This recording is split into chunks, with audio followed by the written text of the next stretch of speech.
As the next generation consoles near this fall, one of the biggest questions that's been on the hearts and minds of prospective console owners has been the type of first-party experiences that we'll expect to see on both platforms. Last week we looked at Microsoft's first-party plans for Xbox, with the company aggressively pursuing new studios in the past few years, including its surprise acquisition of Bethesda Softworks and ZeniMax Media. With that in mind, we're taking a look at Sony's line of first-party studios and titles, which, as of this year, are now housed under the name PlayStation Studios. With the PS5 on the horizon for release in November, most of Sony's studios are likely gearing up or already at work on their next-gen debut projects. While several of Sony's studios have recently released projects within the past year or so, here's an overall look at Sony's first-party studios to date and what they have coming in the future. Japan Studio, founded in 1993. As one of Sony's oldest first-party studios, Japan Studio has been involved in the development of hundreds of titles across the entire line of PlayStation consoles. Even during the PS4 era alone, Japan Studio worked on several of this generation's iconic first-party titles like Bloodborne and The Last Guardian, while assisting with a bevy of other titles like the Gravity Rush series and the Shadow of the Colossus remake, and the PSVR breakout hit Astro Bot Rescue Mission. On the immediate horizon, Japan Studio is at work on two PS5 projects for the system's launch: Astro's Playroom, which will be pre-installed on every PS5, and the Demon's Souls remake, which is being helmed by Bluepoint Games. Notably, Demon's Souls will be one of the first wholly exclusive titles to the PS5, and was confirmed last month to be arriving alongside the PS5 in November as a launch title. Polyphony Digital, founded in 1998.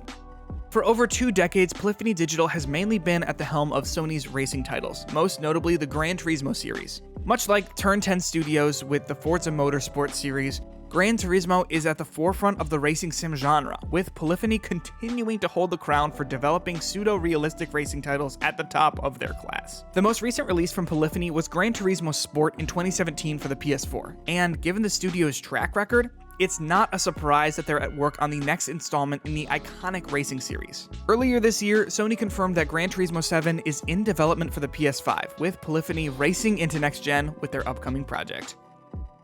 San Mateo Studio, founded in 1998. Since it was founded in 1998, San Mateo Studio has had its hands in a number of different projects across PlayStation properties going as far back as the original PlayStation. San Mateo Studio has primarily worked in collaboration with various other first-party studios at Sony, ranging from Siphon Filter, Jak and Daxter, Sly Cooper, Ratchet & Clank, and many more. Most recently, San Mateo Studio assisted with the development of Marvel's Spider-Man with Insomniac Games, and also co-developed the PlayStation VR title Farpoint. At the moment, we don't know what San Mateo Studio's next project is, but presumably, they'll provide some assistance on upcoming PS5 titles in collaboration with other Sony first-party teams. Santa Monica Studio, founded in 1999.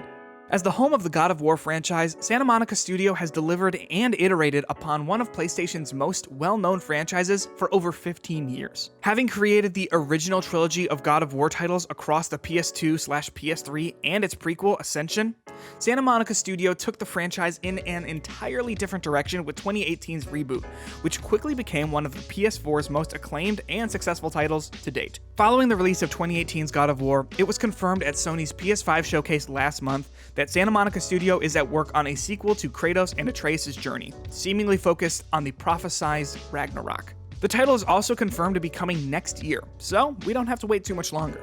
Remember, Ragnarok is coming. Bend Studio, acquired in 2000.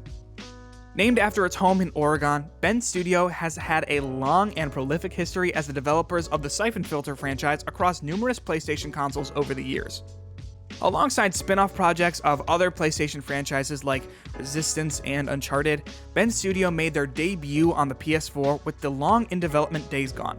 Its open-world action-adventure game focused on bikers in the zombie apocalypse. Following the release of Days Gone, it's unknown what Bend Studio has in store for its next project. Recent rumors over the past year suggest that the studio is in pre-production on its next title, and Bend has expressed interest in exploring more of the Days Gone universe, leaving room for a sequel. Naughty Dog, acquired in 2001.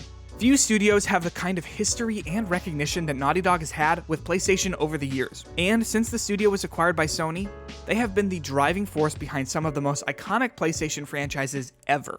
From its early years on the original PlayStation with Crash Bandicoot to action-packed, story-driven titles like Uncharted and The Last of Us, Naughty Dog has continued to deliver the type of first-party experiences that PlayStation has made its signature.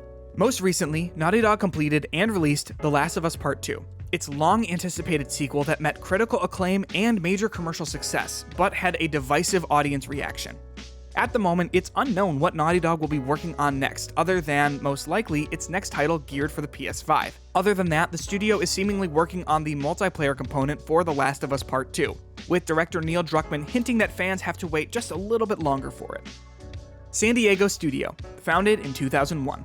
As one of the several California-based PlayStation studios, San Diego Studio has found its place as the home for Sony's MLB The Show series, while also co-developing and working on a number of other projects in collaboration with other studios. Most recently, San Diego Studio released MLB The Show 20 on the PS4 this past spring, a welcome return to sports in the COVID-19 era. For the future, we can expect that the studio is working on next year's installment, MLB The Show 21, which surprisingly will also be the series' first multi-platform entry aside from PlayStation.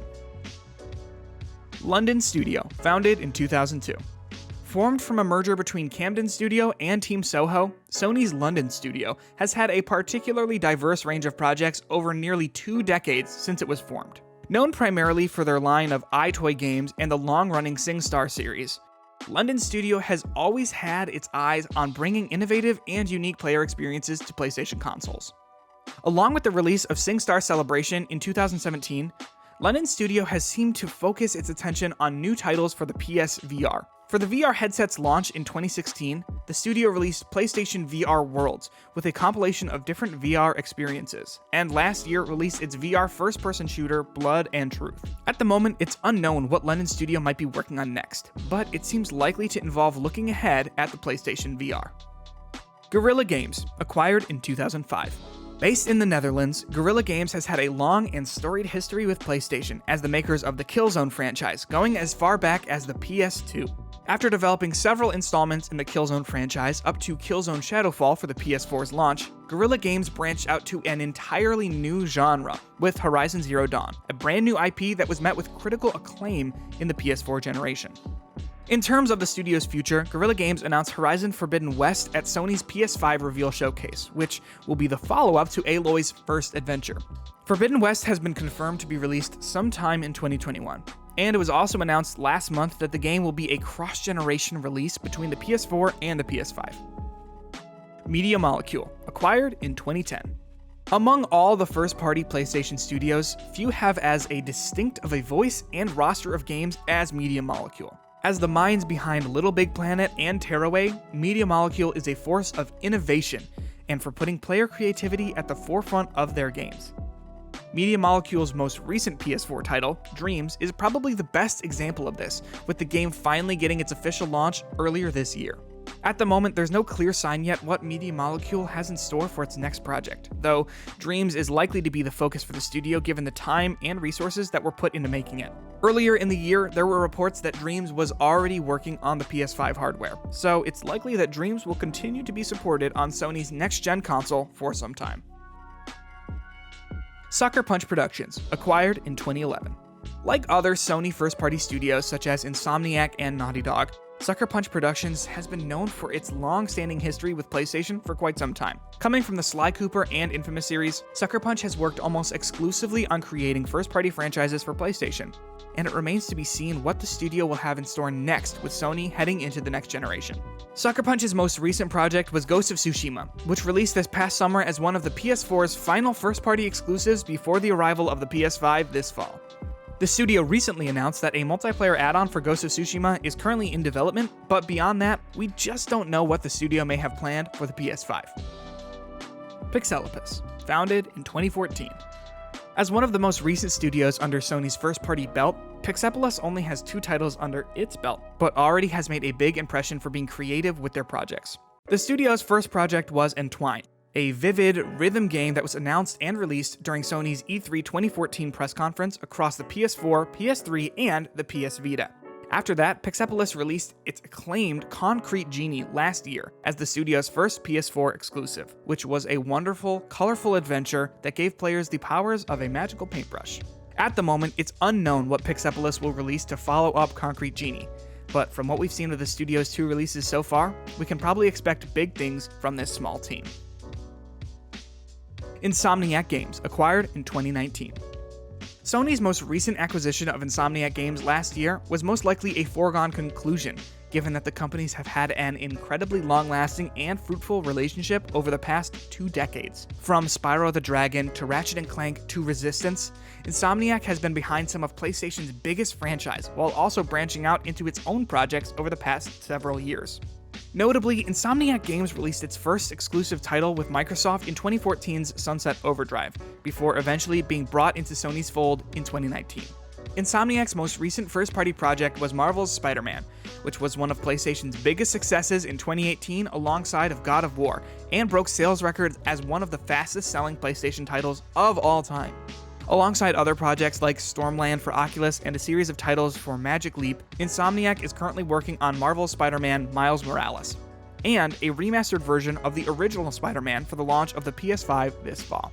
Additionally, the studio is also developing Ratchet & Clank Rift Apart, a launch window title for the PS5 and presumably working on its anticipated sequel to Marvel's Spider-Man.